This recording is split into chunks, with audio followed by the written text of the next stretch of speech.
All right. Okay, welcome to the FITT Formula lecture. I'll just go through the PowerPoint quickly, uh, get you caught up on anything that we would have talked about in class. Otherwise, definitely feel free to email me, check in. Yeah, this is one of the first ones that I'm going to do that really try to cut out our live lectures. So hopefully you guys can do a lot of the work with just the PowerPoints, but if you ever need my voice to help, I can guide you through a little bit here. And otherwise, just drop me an email and we'll clear up everything else. All right, so the FITT formula. What is the FITT formula? FITT stands for frequency, intensity, time, and type. So really it's just a guideline that gives you sort of the minimum to maximum recommendations based on scientific research showing which ways our bodies adapt the best. So how much do we need to do is really what it's telling us in order to, how much do we need to do to get better. So what do we use it for? You're going to assess your current fitness habits. So it's pretty easy if you know that your cardio training regimen is 1 day a week for 10 minutes. You're gonna understand why you're probably not getting the results you want. Second, assessing the fitness habits of successful and unsuccessful athletes or trainees. So looking at professional athletes, college athletes, varsity high school athletes. What do they do that makes them successful? What programs are successful and not successful, and does the amount of training that they do have anything to do with that success? And then finally, our major part of this class is to design your own program to reach your goals. So finding things that work within your personality, your experience level, your passion level, and match up with your goals, and then design a program. So that's what's nice about it, is it gives you a range to train in that isn't just top-notch Olympic level, but it's also not going to allow you to just sit around. It's gonna give you good recommendations that'll help you get better. Okay, so we went over FITT already, but here's the outline of it. So frequency means how often you exercise. So when you look at the chart that we go over in a second, you're going to do cardio 4 to 6 days a week. That's going to be consistent recommendations from any sort of scientific research on improving your cardio system. And then there's other recommendations for frequency for strength training and flexibility as well. Intensity is how hard you have to go. For example, flexibility, you obviously want to feel discomfort but no pain. Time is different than frequency, because time is how long the exercise training session should be. So we measure cardio and flexibility by actual time, and then muscular training, we base it on sets. And then finally, the type of exercise that's needed to get you to your goals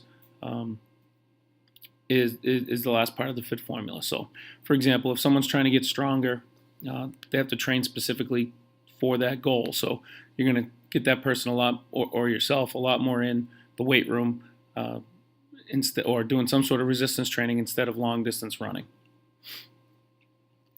All right, so looking through here, this is the number one thing to study. This is the flashcard type of deal. This should be pretty automatic. So whether you break it down in a PE class or an HP class, all the way to what I do with a varsity football team, or what my friends do when they coach college football or whatever, this is going to show up almost all the time. So let's look at muscular strength and muscular endurance together, just to save a little bit of time. If you're training muscular strength or endurance, really what you're looking for is 2 to 3 times a week per muscle. And that means that you can divide that up a lot of different ways. Some people train 3 full body days. Some people like to mix up their muscle groups and really have a heavy upper body day and then a heavy lower body day and split it up. It's a lot of options. But at the end of the week, double check and see, are you training each muscle group that you want to see improvement in, or each major movement that you want to see improvement in? Are you doing that 2 to 3 times a week with at least 1 day of rest for whatever muscles you train? All right, the intensity for muscular training is experiencing fatigue. So that fatigue does not mean pain, fatigue does not mean misery, but it also doesn't mean going through the motion. So experiencing that fatigue is a big deal. And really the only difference between strength and endurance for muscular training is when you feel that fatigue. So when you're training muscular strength, it's more along the spectrum of 1 to 12 reps is when you've experienced that fatigue. You're getting closer to training strength. And then once you get above 12 reps, it's muscular endurance. There's no exact formula with that. It's a spectrum, and people adapt differently, but that's sort of the starting guideline that we go with. For your for your time, you're going to do 2 to 3 sets per exercise. That's our starting point. These are 2 to 3 work sets per exercise. So when you're warming up, we don't really count those. When we're testing our max, maybe once every couple months, you might only do 1 set, but that's a test. When you're consistently training, I should be doing 2 to 3 sets per exercise, and we don't measure that by time because really during your rest periods in between sets, you could take a longer rest and waste a lot of time and not get any better.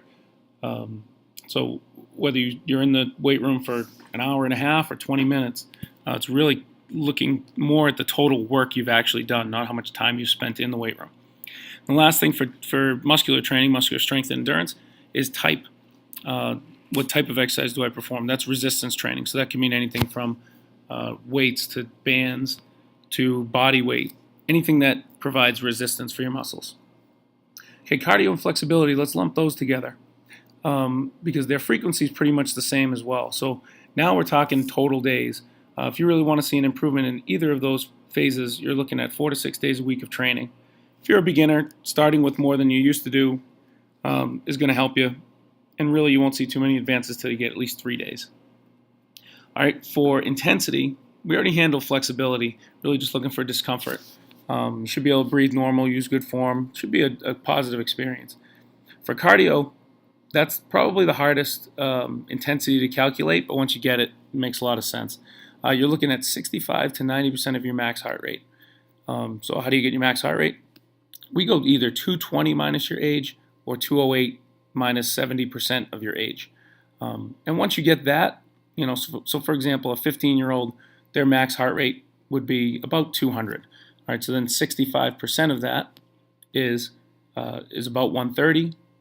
90% of that is about 180. So someone in that high school age range is looking at a 130 to 180 heart rate per minute. How long is each workout? You really want to sustain your cardio workouts for 30 to 60 minutes when they're long distance. Some sprint workouts are about 20 minutes long. And you can get your anaerobic system done that way. Anaerobic means without oxygen, so sprinting. But most distance workouts where you're thinking, distance running, swimming, biking, that kind of stuff, you really want to get that fire burning for 30 to 60 minutes. All right, and the last thing for type, for cardio, it's anything that consistently elevates the heart rate. So really you can work whatever your sport is or whatever you like to do. If your heart rate's going up, then that can be your training. For flexibility, the type of flexibility training that we do is really classic stretching called static stretching, so holding for a set period of time. I tell people 2 to 3 sets of 20 to 30 second holds. So really, when you're looking to improve your stretching,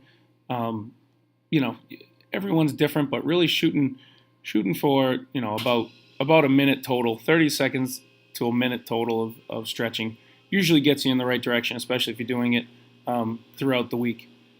All right, so that's the chart, and that's the number one thing I'd spent the most time on. I'm going to go quickly through here. The physical activity pyramid is just another way to discuss the FITT formula. I usually go by this, but some people are more familiar with this. It's just kind of the idea of what your lifestyle should be made up of.